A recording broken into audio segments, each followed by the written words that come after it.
High বন্ধুরা, আজকে চলে গেছিলাম একটা নিমন্ত্রণ বাড়ির খাওয়া দাওয়ায়।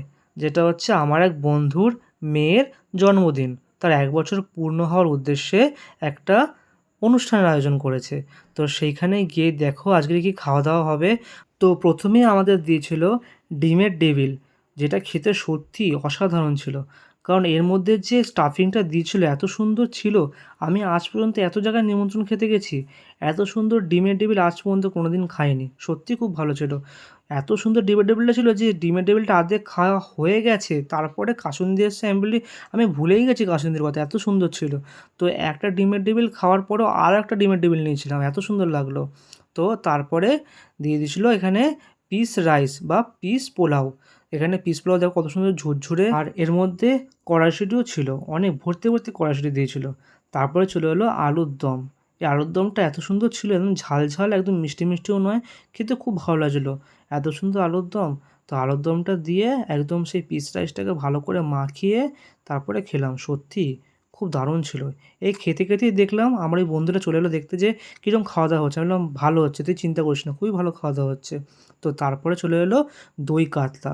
দই কাতলাতে হচ্ছে আমি কাটা তো খুব একটা খাই না, তাই জন্য একটা পেটির মাছ চাইলাম। তো পেটির মাছ দিল, সত্যি পেটিটা পুরো একদম চর্বিযুক্ত, দেখতেই পাচ্ছ, চর্বি আর মাছের একটা পিস দিল।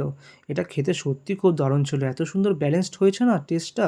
তো মাছ, চর্বি আর ভাতটা মাখিয়ে একটু মুখে দিলাম, এত সুন্দর ছিল বন্ধুরা, কি বলবো। দই কাতলাটা খেতে এত সুন্দর হয়েছিল, আমি তাড়াতাড়ি একটা দই কাতলার পিস শেষ করে আরও একটা চেয়ে নিলাম। আমি বললাম দাদা আর একটা দাও। সত্যি এই দই কাতলাটা খুবই সুন্দর হয়েছিল, যে গ্রেভিটা ছিল গ্রেভিটার মধ্যে দিয়ে পুরো একদম যেন সেই মাখন মাখন গন্ধ বেরোচ্ছিল। তো তারপরে চলে এলো শো স্টপার মাটন।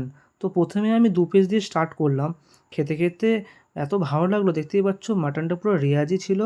আর প্রথমে একটা আমি সলিড পিস নিয়েছিলাম, আর রেয়াজি পিসও ছিল। তারপরে আমি চাইলাম একটা নালির পিস যদি হয়, নালির পিস পরে দিয়েছিল, কিন্তু তার আগে একটা চাপের পিসও দিয়েছিল। সরি সরি সরি, একটা নয়, দুটো দিয়েছিল। ভাবলাম একটা দেবে, তারপর দুটো দিল। দেখতেই পাচ্ছ কত সুন্দর দেখতে লাগছে, একদম লাল লাল ঝাল ঝাল। তো কাদের কাদের এরকম চাপের পিস পছন্দ করো অবশ্যই জানিও। আমার চাপের পিসটা পছন্দ, তবুও যেন নালির দিকে একটা আলাদাই ভালোবাসা। তো যাই হোক, সব কিছু খাওয়া দাওয়ার পরে তারপরে চলে এলো চাটনি, যেটা হচ্ছে আমের চাটনি। এত কিছু খাওয়ার পরে একটু আমের চাটনিটা যেন একটু ভালোই লাগবে। তো দেখো নালের পিস কিন্তু আমাকে দিয়েছিল, পুরো প্লেটের সাইডে সাজিয়ে রেখেছি খেয়ে দিয়ে, এত খেয়েছি আজকের। যাদের বাড়ি নিমন্ত্রণ ছিল সে মানে আমার বন্ধু আর তার হাজবেন্ড পুরো জোর জবরদস্তি খাওয়ালো। তারপর দেখো চাটনি, পাঁপড়, খাওয়ার সঙ্গে সঙ্গে চলে এলো মিষ্টি। তো আমি বললাম বেশি দিও না, যেহেতু এত কিছু খেয়েছি, তো ২ পিসই দাও। তারপরে শেষে চলে এলো আইসক্রিম। আহা!